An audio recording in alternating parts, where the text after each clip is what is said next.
I never imagined the day would begin with silence. Not the peaceful kind, the kind that creeps up your spine, settling into your bones before your brain catches on. The kind that makes fluorescent lights hum louder and people's footsteps sound like they're sneaking away from something. That morning, the Nova Axis Corporation didn't just feel quiet, it felt final. I sat at my desk, pretending to work while watching the rain crawl down the glass pane beside me.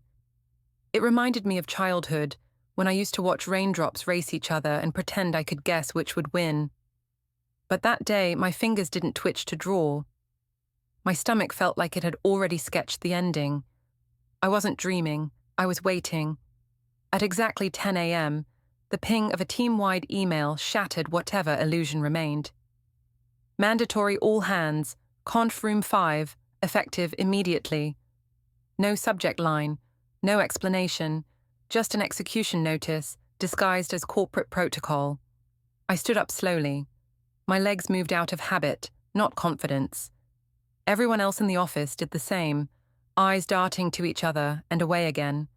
I clutched my notepad, even though I knew I wouldn't need it.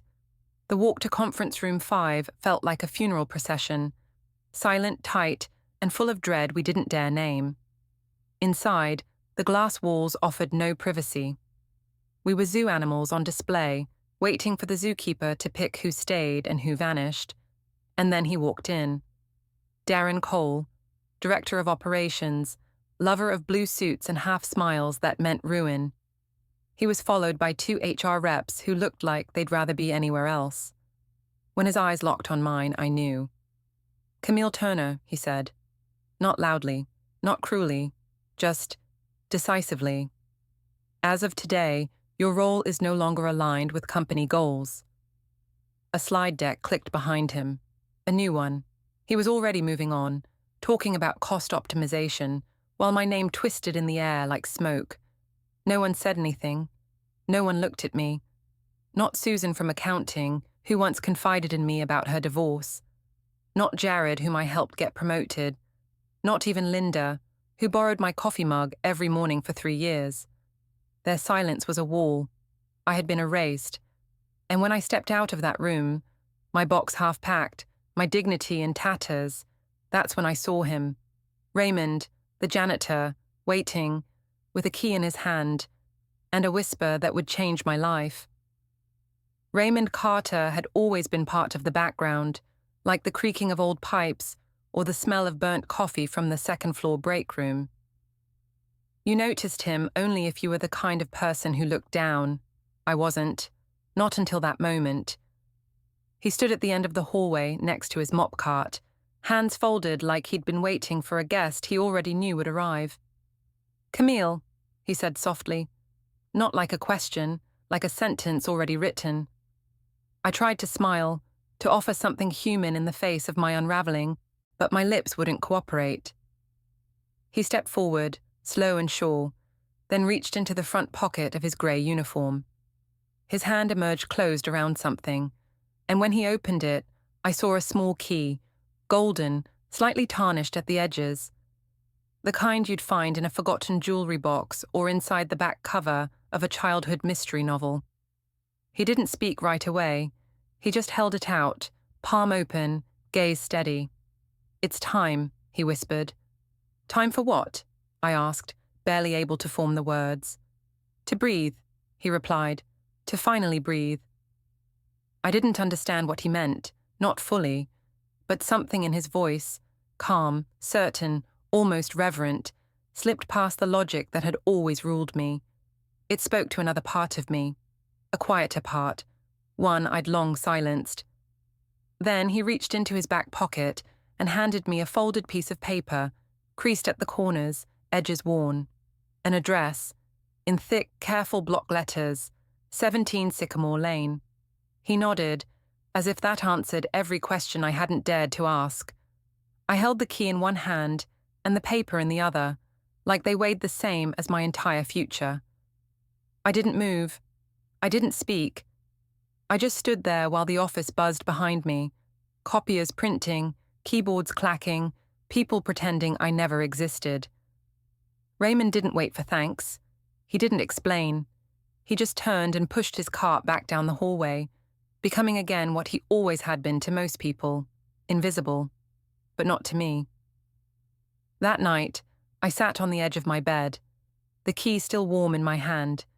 I must have turned it over 100 times, hoping it would whisper answers. It didn't, but it made a promise. One I didn't yet understand. My brain told me to focus on practicalities, severance, rent, resume updates. But something deeper whispered back, go. So I went. At midnight, I got in my car and followed the street signs like they were written in a language I'd just remembered. Rain laced the windshield in slow-motion patterns, and the world outside looked like a painting, blurry, lonely, a little magical. Left on Maple, right past the old train depot. Then a quiet street where the houses sagged a little under the weight of time. 17 Sycamore Lane. The house was modest. A crooked mailbox, a garden gnome missing an eye. But behind it, tucked at the end of a gravel path, was something else. A small structure with faded blue siding, a slanted roof, and a single porch light glowing like a beacon. I stepped out of the car, the key clutched in my fist so tightly my fingers ached. 2 jiggles, a click. The door opened, and the air that met me smelled like old paint, cedar, and memory. This wasn't just a room. This was the first breath I'd taken in years. The moment I stepped into the studio behind 17 Sycamore Lane, something cracked open inside me. It wasn't dramatic, no tears, no thunderous realization. Just stillness, a kind I hadn't felt since I was a girl, with pencil smudges on her palms, drawing monsters and dreams on the back of grocery receipts. The room was small but vast. That's the only way I can describe it. The walls, lined with shelves of old paint tubes, crumpled sketchbooks, dried brushes in glass jars. A canvas stood in the center, draped under a linen sheet like it was sleeping. Dust clung to everything, and yet, it felt alive. I didn't touch anything at first. I just wandered, fingertips grazing over forgotten supplies. Then I found the mug, ceramic, cracked, rim still stained with deep reds and blues. And just beside it, tucked under a jar of buttons, was an envelope. My name was written on it. Camille. The handwriting was blocky, careful. I opened it with trembling fingers. Inside was a letter from Raymond. Camille. Lorraine always said this studio had a soul. She believed every sigh, every brushstroke stayed in the walls. When she passed, I couldn't step back inside, not once. But when I saw you drawing behind that building, I knew. This space is yours now, not charity. Recognition. You are an artist, even if the world tried to convince you otherwise. Don't live someone else's dream.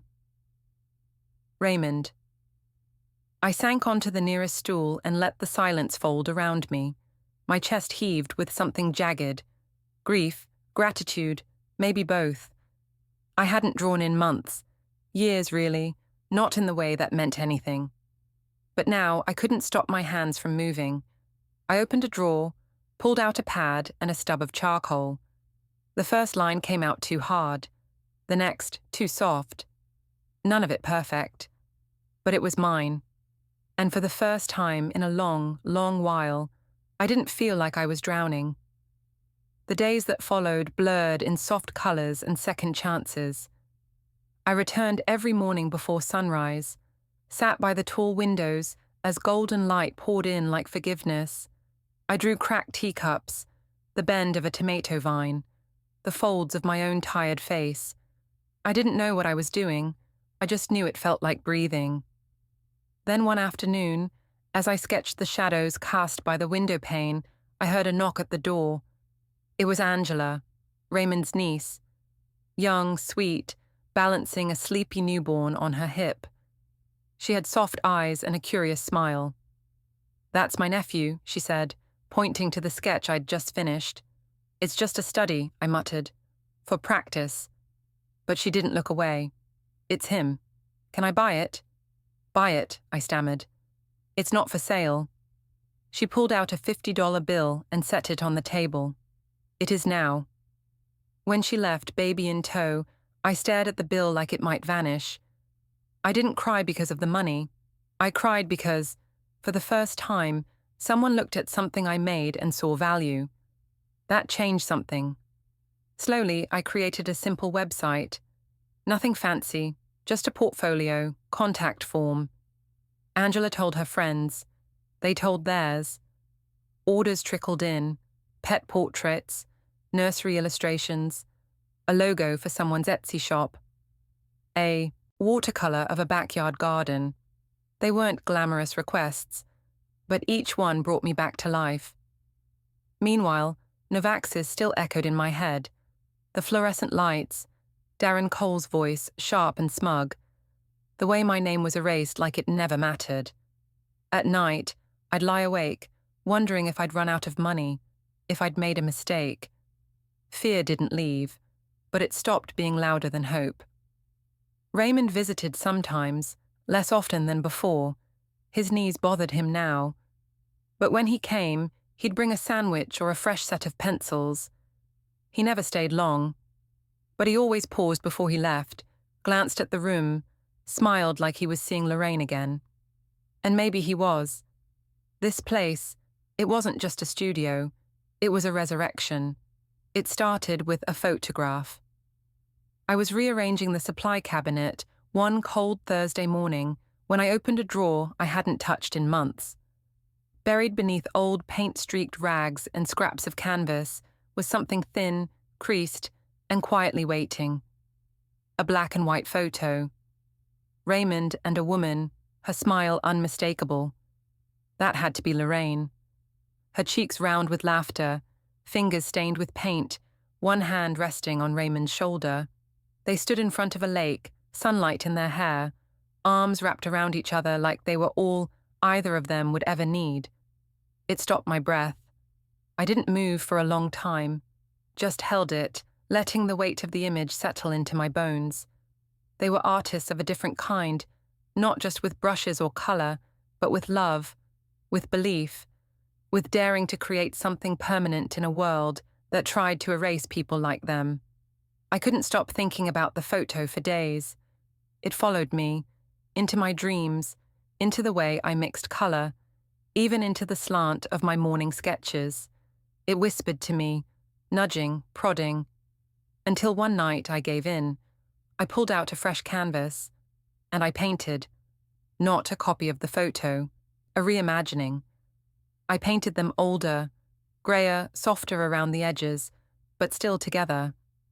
Sitting on a bench by that lake, Lorraine's hand resting on Raymond's knee, both of them looking ahead at something just beyond the canvas. Her face was turned toward him, mid-laugh. His eyes, crinkled with time, stared back with a peace I'd only ever seen in fleeting moments. I poured myself into that piece. Every bit of grief, of gratitude, of fear. Each brushstroke carried something I hadn't been able to say. It wasn't a commission. It wasn't for sale. It was a confession. An offering. When it was finished, I called Raymond. "Can you stop by tomorrow?" I asked. "I have something I'd like to show you." He arrived the next day in a brown corduroy jacket, the one with elbow patches and a collar worn soft with time. He held a paper bag with 2 sandwiches and a thermos of tea. His hands trembled slightly as I led him to the back room. There, beneath a linen sheet, stood the painting. "I owe her," I said, voice barely above a whisper. He looked at me with tired, kind eyes. "Camille, you don't owe anyone anything." "I do," I said. "She gave me a way back." I pulled off the sheet. For a moment, I wasn't sure he was breathing. He stared at the painting, eyes wide, mouth slightly open. Then his knees buckled just enough for me to step forward and steady him. He didn't touch the canvas. He just stood, hand resting on the table beside it, eyes locked on the 2 figures, who looked so much like who they might have been, together, still, in that forever moment of paint. "How?" he whispered, voice cracking. "How did you know?" I swallowed the lump in my throat. "I found the photo. The rest The rest came from what you never said. He nodded once, twice. Then the tears came, quietly, without resistance. You didn't just give me a painting, he said. You gave her back to me. And I took his hand and whispered, and you gave me a future.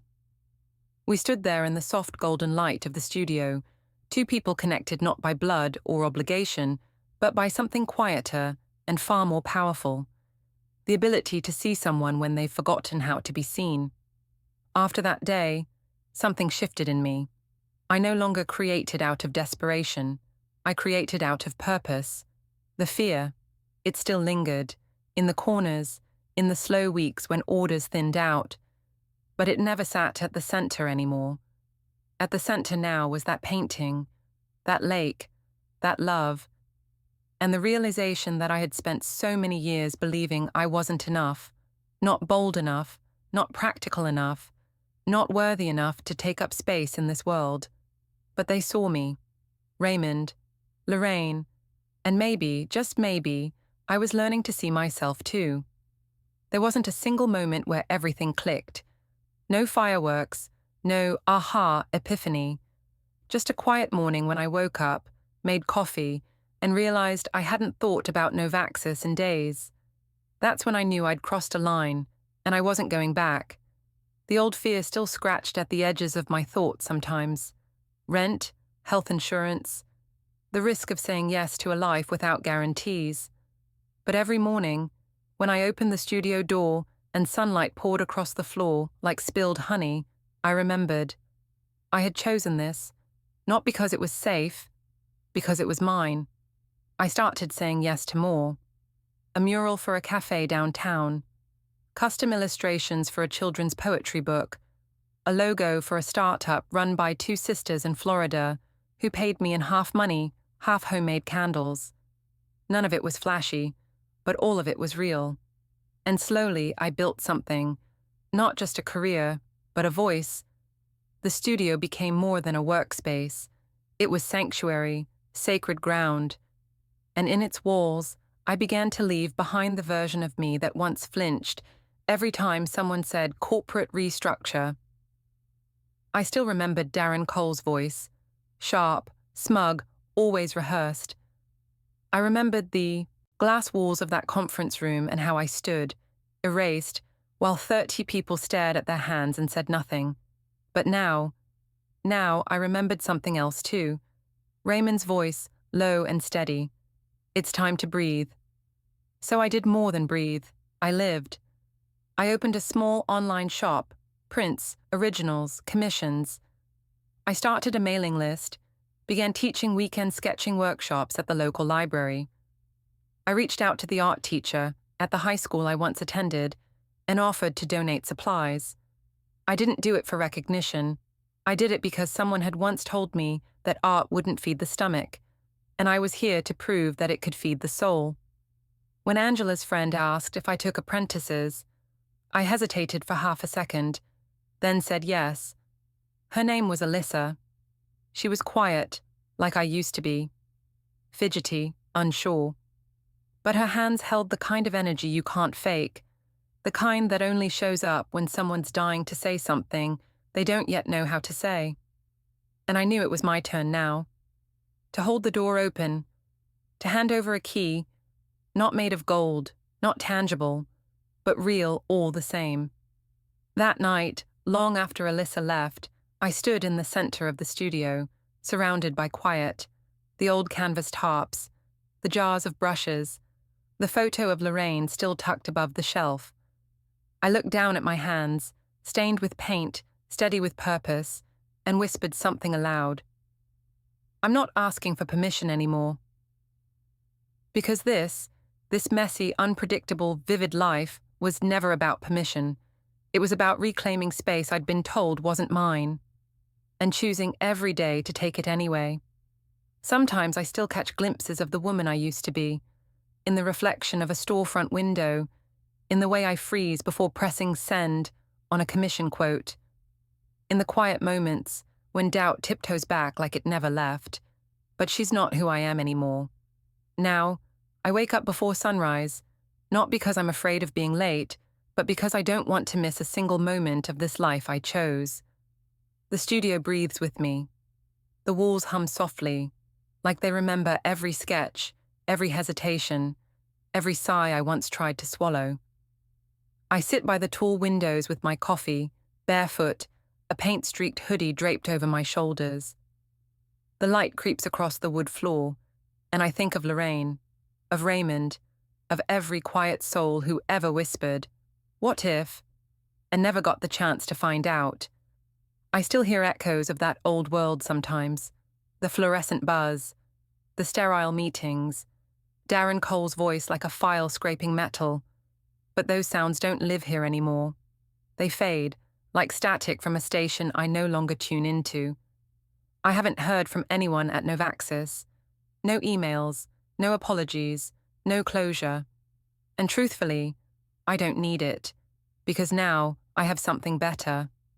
A studio filled with light, a growing list of clients who find themselves in my lines, and a young artist named Alyssa who looks at me like I'm the lighthouse in her storm. The other day, she asked me, "How did you know it was time?" And I smiled, not because I had the perfect answer, but because I remembered what Raymond said. The right doors open at the right time, but it's up to us to have the courage to walk through them. I didn't know it then, but I know it now. And if you're listening, if your chest is tight and your fingers are twitching for something more, maybe this is your key. Maybe now, it's your turn to breathe.